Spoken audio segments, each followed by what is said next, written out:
দলীয় কার্যালয়ে সরকারি টিকাকরণ ক্যাম্প। খড়িবাড়িতে তৃণমূল বিজেপির তরজা তুঙ্গে।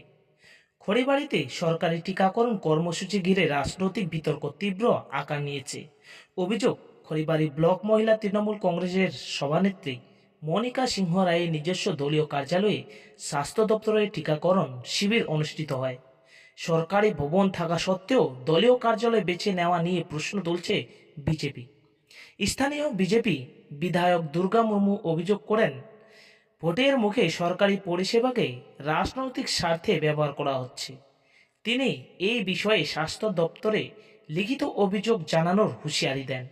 অন্যদিকে খড়িবাড়ি ব্লক স্বাস্থ্য আধিকারিক শফিউল আলম জানান, আদতে পাশের একটি লাইব্রেরিতে ক্যাম্প হওয়ার কথা ছিল। লাইব্রেরি খোলার দেরি হওয়ায় পাশের ফাঁকা জায়গায় বসা হয়। তবে দলীয় কার্যালয়ের ভেতরে কেন টিকাকরণ চলল তা খতিয়ে দেখা হচ্ছে। এদিকে খড়িবাড়ির তৃণমূল কংগ্রেসের সভাপতি কেশরী মোহন সিংহ সাফাই দিয়ে বলেন, লাইব্রেরি তালাবন্ধ থাকায় মানুষের পরিষেবা যাতে ব্যাহত না হয় সে কারণেই মহিলা সভাপতির বাড়িতে সামনে সাময়িকভাবে জায়গা দেওয়া হয়। এতে রাজনৈতিক কোনো বিষয় নেই। ভোটের আগে সরকারি পরিষেবা ঘিরে এই বিতর্ক খড়িবাড়িতে রাজনৈতিক উত্তাপ আরও বাড়ল। এই বিষয়টা আপনারা দেখেছেন যে তৃণমূল এখানে 15 বছর হয়ে গেছে এবং এদের এই মাটিগুলো সরে গেছে। এরা কোনোভাবে মানুষের উন্নয়নের তো কাজ করেনি, শুধুমাত্র এরা মুখেই বলে থাকে। আজকে একটা এই যে তৃণমূল ব্লক সভাপতির নেত্রীর বাড়িতে এই যে পোলিও টিকাকরণ হচ্ছে, এটাকে কিন্তু প্রত্যেকটি জায়গায় গ্রামে যে পোলিও টিকাকরণ করা হয়, যদি সেরকম কোনো যদি সমস্যা থাকে তাহলে কোনো সরকারি প্রতিষ্ঠানে করতে পারতো।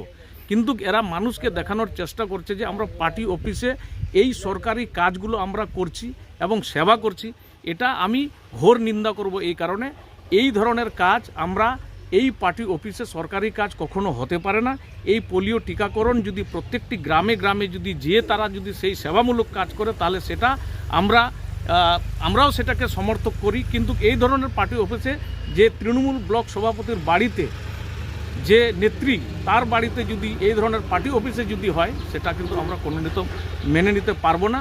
এবং এই বিষয়টা নিয়ে আমি নিশ্চয়ই পোলিও টিকাকরণকে আমি জানাবো কেন এই ধরনের কাজ হচ্ছে।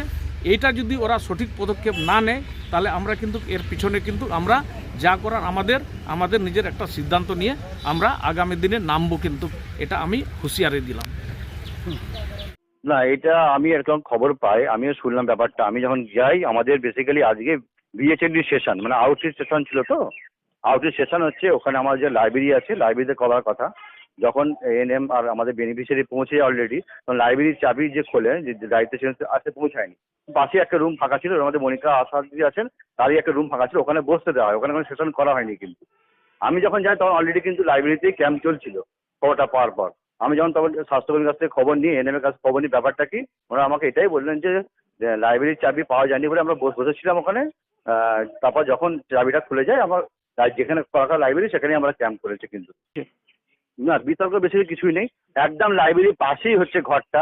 আর আমরা দেখুন, মা বাচ্চাকে দাঁড় করিয়ে রাখতে পারি না। একটা ফাঁকা জায়গা ছিল, ওখানে বসিয়েছে, সেখানে বসিয়ে করে সেটা তৃণমূল কার্যালয় বলে কিন্তু আমার জানা নেই। ঠিক আছে। হুম। ঠিক আছে। ব্যাপারটা হচ্ছে কি বলুন তো, এখন মা বাচ্চাকে দাঁড় করিয়ে রাখবো যতক্ষণ পর্যন্ত লাইব্রেরির চাবি না আসে, সেই জন্য হয়তো বসিয়েছে। কিন্তু ঠিক আছে, নেক্সট টাইম আমি বলে দেবো সচেতন করবো এরকম কাজ যেন না করে। দেখেন, এটা যেটা হচ্ছে ঘটনাটা, যেটা আমি শুনলাম, যেটা সাব সেন্টার ছিল ওই লাইব্রেরিতে হতো। তো লাইব্রেরির চাবি নেই, ঠিক আছে। ওখানটায় আমাদের পঞ্চায়েত কর্মাধ্যক্ষ তার বাড়ির সামনে মানবিক কাজ করছে, মানুষের যেমন পরিষেবাটা পায়। জানেন, তৃণমূল আমরা মানুষের পরিষেবা দিতে বাধ্য। ওখানটা কিন্তু আমরা দলের প্রচার করিনি। মানুষের মা দিদিরা মারা আসছে, তাদেরকে পোলিও টিকা ব্যবস্থা করেছে, এটা কি অন্যায়? আমরা দলের মানুষের কাজ করছি, এটা তো দল বলে না। মানুষের স্বাস্থ্যটা আমাদের বড় উদ্দেশ্য, এবার তার জন্য এটা বসাইছে। এটা কোনো দল বা কোনো ইস্যু না। পাশে ব্যারাকটা বাইরে ছিল, ঠিক আছে। যেহেতু বসার মতো পরিস্থিতি ছিল না, আপনার কাউকে যদি একটা পরিষেবার জন্য দেয় সেটা কি অন্যায়? ওটা পার্টির ব্যানার তো দূরে ছিল, পার্টির জন্য তো ওটা প্রচার না। মানুষকে পরিষেবা দেওয়াটা মেন উদ্দেশ্য। আমরা তো জানি আইনটাকে আমরা কেন ব্রেক আপ করবো। মানুষের পরিষেবাটা আমাদের কাছে প্রাধান্য, সেটা পরিষেবা দিচ্ছে।